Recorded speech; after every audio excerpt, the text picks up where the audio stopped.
नमस्कार, मरुधर बुलेटिन में आपका स्वागत है। राजस्थान में घुमंतु अर्ध घुमंतु विषमुक्त जो कई तरह की परिस्थितियाँ हैं, जिनमें ओबीसी से एससी और एससी से ओबीसी किस तरह एक मात्रा पर बन जाता है, इसी को लेकर 5वें दिन तक आज विरोध और प्रदर्शन जारी है। यहाँ पर जो गुरुशरण छाबड़ा है, उनकी पुत्रवधू है पूजा छाबड़ा, जो पूरे देश और प्रदेश में शराबबंदी की मुहिम छेड़ रखी है, वो भी यहाँ पहुँच चुकी हैं।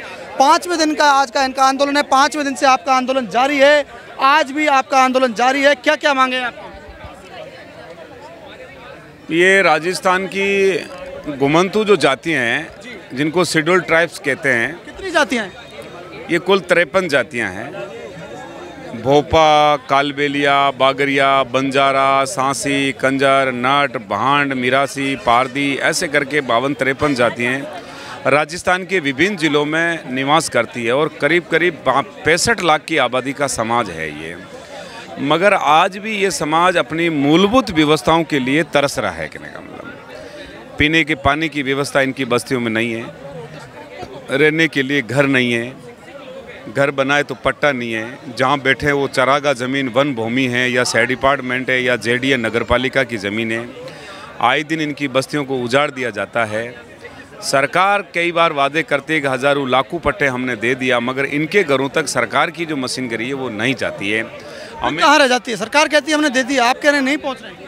अब सर वो बीच में क्या पता किस भूमाफिया क्या कर लेते हैं। हमारे लिए तो यही है, ग्राम पंचायत को ऑथराइज कर रखा है और हमारी ज़मीनों के टाइटल है वो फंसे हुए हैं कि तो चरागा के वन भूमि है, तो वो ऐसे करके हाथ ऊंचा कर देती है ग्राम पंचायत।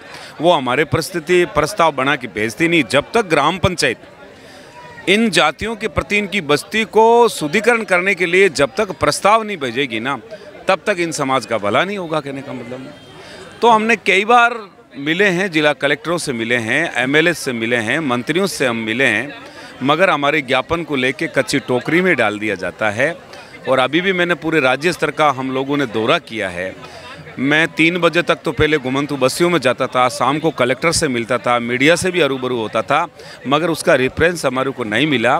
इस कारण मुझे 2 अक्टूबर को गांधी जी का सपना था एक मुख्य धारा में जो मुख्य धारा से जो पिछड़ा हुआ समाज है उनको मुख्य धारा में लाएं। तो उनको देखता हुआ मैंने 2 अक्टूबर को 10 बजे आमरण अनशन चालू किया। आज मेरा 4था दिन है, मगर सरकार का कोई नुमाइंदा अभी तक आया नहीं है और ठोस हमारे को अभी तक कोई इस प्रकार की कोई चीज़ें हुई नहीं। कहने का आगे की क्या रणनीति?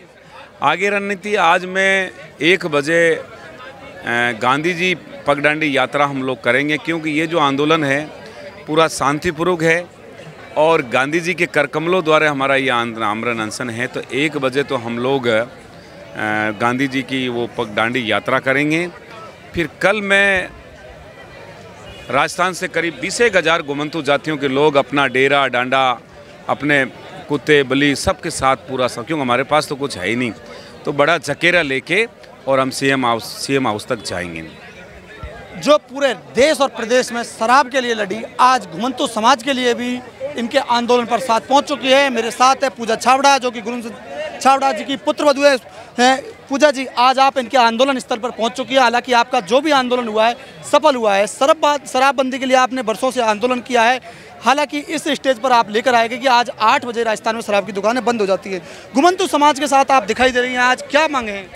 देखिए, राजस्थान का आप जैसे जानते हैं कि शराबबंदी आंदोलन बड़े स्तर पर चल रहा है। जब शराबबंदी आंदोलन के लिए हम गांव-गांव डाणी-डाणी में गए तो हमने देखी कि इन जातियों के साथ सरकार का जो रवैया है वो गलत रवैया है। सरकार चाहे बीजेपी की हो चाहे कांग्रेस की हो, हमेशा वो कहा जाता है कि जो पंक्ति में लास्ट में जो खड़ा इंसान है उसे हम मुख्य धारा में जोड़ा जाएगा। आज इन लोगों के पास रहने के लिए पट्टा नहीं है, यहाँ तक कि जब आदमी मर जाता है उसको दफनाने के लिए 2 गज की ज़मीन नहीं है।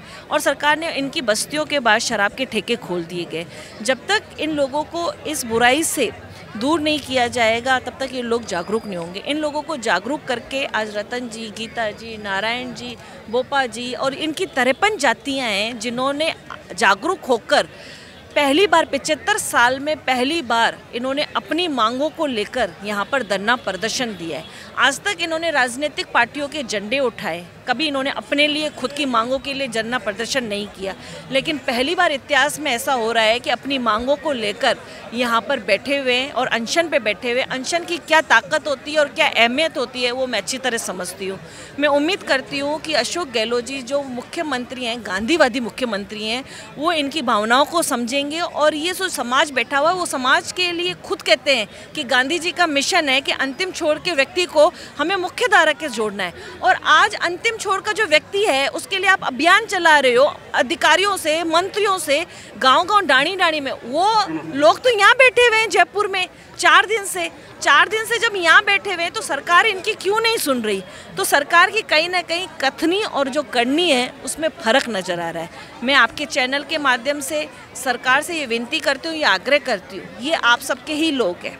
ये अंतिम पंक्ति पे खड़ा हुआ व्यक्ति ये सरकार के ही लोग होते हैं और इनको जो भी इनके सुविधाएं हैं, जो भी इनकी जातियों को लेकर जो अशुद्धिकरण किया गया है, कोई एसी का आदमी है उसको ओबीसी में डाल दिया गया है, ये इस तरह से उनको लाभ नहीं मिल पा रहा है। तो मैं इनसे विनती करती हूँ कि इनकी मांगों को पूरा कर रतन जी, नारायण जी अनशन पे बैठे हुए। आज इनका 4 दिन हो गया, स्वास्थ्य में गिरावट आई हो। सबसे बड़ी बात ये मीडिया से मैं आपको बताना चाहूँगी, इनका 2 महीने का बच्चा है जो उनकी मिसेस गोदी में लेकर बैठी हुई है, वो भी अनशन पे बैठा हुआ एक तरह से। आप ये बताओ, तो ये आप गरीब तबका वर्ग है, इनके पास नहीं मकान है ना कुछ है। तो आप देखो असली आंदोलन गांधी जी का कहाँ हो रहा है? शहीद स्मारक पे आंदोलन हो रहा है और सरकार आंखें मूंद कर बैठी हुई है। अगर नई बातें मानती है तो रतन जी के नेतृत्व में, गीता जी के नेतृत्व में और बोपा जी के नेतृत्व में, सारी जातियों के नेतृत्व में ये शहीद स्मारक भी जयपुर छोटा पड़ जाएगा। तो अपील करती हूँ कि इनकी मांगे माने और जो इन्होंने मांगे रखी हैं वो मान सम्मानजनक इनका अनशन तोड़ाया जाए। 53 जातियां हैं, आदमी की मूलभूत आवश्यकता होती है रोटी, कपड़ा, मकान, तीनों ही के लिए घुमंतु समाज आज भी संघर्षशील है। लाखों इनका वोटर है, शायद करोड़ों की अगर संख्या में गिनती की जाए तो पहुंच जाएगा, लेकिन 75 साल बाद भी इन्हें न्याय नहीं मिला है। क्या लगता है अभी पट्टा अभियान सरकार ने शुरू किया है, इसमें इनकी मांग पूरी कर सकती है? देखिए, पट्टा जो सरकार ने अभियान शुरू किया है उसमें इन लोगों को मुझे नहीं लगता कोई लाभ मिल पाएगा। उसी का कारण है कि आज हमें अनशन पे बैठना पड़ा है। जब पट्टे की व्यवस्था के लिए सरकार ने योजनाएं बनाई हैं, घुमंतु जाति पढ़े लिखे नहीं है, शिक्षित नहीं है, इनको तो ये नियम तक नहीं मालूम कि हमारे लिए नियम क्या है, कानून क्या है। और जब भी ये कहीं पे भी अगर एसडीएम के पास भी जाते हैं, इन बेचारों को इनकी स्थिति को देखते हुए एसडीएम कार्यालय के अंदर घुसने नहीं दिया जाता है, तो इनको पट्टे कैसे मिलेंगे? हम चाहते हैं सरकार से कि घुमंतु जातियों के लिए जो आप पट्टे की योजना बना रहे हैं उनके लिए एक अलग शिविर लगाया जाए और उस शिविर में घुमंतु अर्ध जाति के लोगों को शामिल किया जाए कि जिससे से अधिक संख्या में इन घुमंतु जातियों को पट्टा मिल सके, रहने के लिए ज़मीन मिल सके।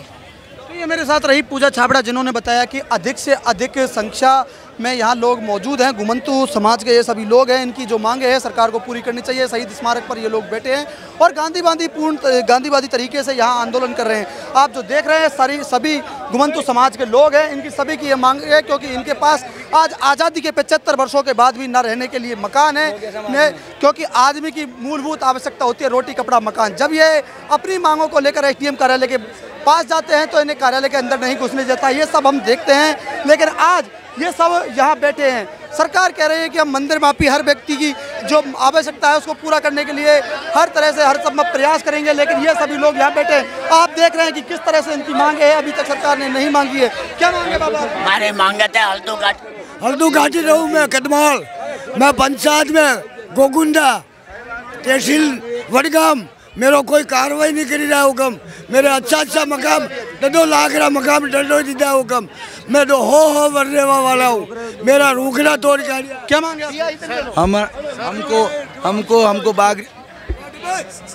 हमको बागरिया में लिया गया है और बागरिया समाज में हमको ओपीसी में ले रखा है। हमको ओपीसी से हमको ऐसी में कर दे, ना तो हमको घर के कटपट्टा है, ना मकान है, कोई रहने का कोई राशन नहीं है भैया जी। हमारे कुछ रहने का बंदोबस्त नहीं है, और हमको ना तो पट्टा है, ना मकान है, ना रहने की ज़मीन है, ना खेती है। हमारे घुमंतु हैं और दिव्यांग है, दोनों ही पोजीशन है। क्या मांगे बाबा, क्यों बैठे हो यहाँ? मेरा खाना पीने का मेरी बात सुनो, ये मेरा भैया ही है। अब ये मैंने आज अशोक गहलोत सरकार से विकलांग की मैंने कितनी भी मैंने फार्म भर चुका हूँ, नहीं तो इसकी पेंशन है, नहीं है आधार कार्ड है, नहीं हमारे कुछ मकाम है, ओपीसी में ले रखा, हमको आईसी में रखिए। अशोक गहलोत सरकार से हमारी यही मांगे है, हमारी मांगे पूरी कर देता। हमारा जिला चित्तौड़गढ़ है, तहसील कप्पासन है, गांव गोराजी का निम्बाड़ा है, गांव मुंगाना पंचायत है। जब भी आप कहीं घर से बाहर निकलते होंगे, सड़क पर निकलते होंगे, तो आपको घुमंतू समाज के लोग जरूर दिखते होंगे। 75 साल बाद क्या घुमंतू समाज घुमंतू रहेगा? ये बड़ी एक विपदा है, क्या लगता है? जी, मैं ललित कुमार डोली हूँ और इसी घुमंतू समाज का मैं एक अंग हूँ। और इसी 53 जो 52 हमारी 52-53 जातियाँ हैं, डोली समाज, भांड समाज, नट समाज, ये सब लोग उसी का अंग है। आप सही कह रहे हैं, 75 साल के इतिहास में अभी तक मूलभूत सुविधाओं से हम लोग वंचित हैं। हमारी जितनी भी जो जायज़ मांगे हैं, हम ज़्यादा हमारी बड़ी मांगे नहीं है, जैसे पट्टा से संबंधित मांगे हैं। और जो जातियाँ जो 94 से पहले SC में थी, उनको OBC में डाल दिया गया है। एक सरकार कमेटी बनाए, माननीय अशोक गहलोत जी की सरकार से हमारा निवेदन है कि एक ऐसी कमेटी बनाए, हमारी जो जातियों के प्रमुख लोग हैं उस कमेटी में लेकर के उनकी समस्याएं सुनी जाए और जो मूलभूत सुविधाओं से वंचित रहे उन लोगों का जल्दी से जल्द निवारण हो। तो ये मेरे साथ हैं घुमंतू समाज के लोग जो कह रहे हैं कि वास्तव में हमारी मांगे जायज़ है। और मैं मरुधर बुलेटिन के माध्यम से कहता हूँ कि वाकई में इनकी मांगे जायज़ है, क्योंकि अर्ध घुमंतू समाज ये है जो हमेशा सड़कों पर घूमता है, हमेशा घूमता है। 75 सालों बाद भी आज भी ये सड़कों पर है। आखिरकार कब तक घूमता रहेगा, एक सरकार के सामने बड़ा सवाल है। 4 दिन इन्हें धरना स्थल पर बैठे हो गए, लेकिन इनकी सुनने वाला अभी भी कोई नहीं है। आप जो देख रहे हैं ये घुमंतू समाज है, सड़क पर 75 सालों के बाद भी बैठा हुआ है। सरकार के कानों में जू तक नहीं रह रही है। गांधीवादी तरीके से इनका आंदोलन है, अगर यही आंदोलन उग्र होता तो सरकार शायद इनकी सुन लेती, लेकिन अभी सरकार के कानों में जू नहीं रेंग रही है। वीडियो जर्नलिस्ट अजय के साथ विवेक सिंह जादव, मरुधर बुलेटिन।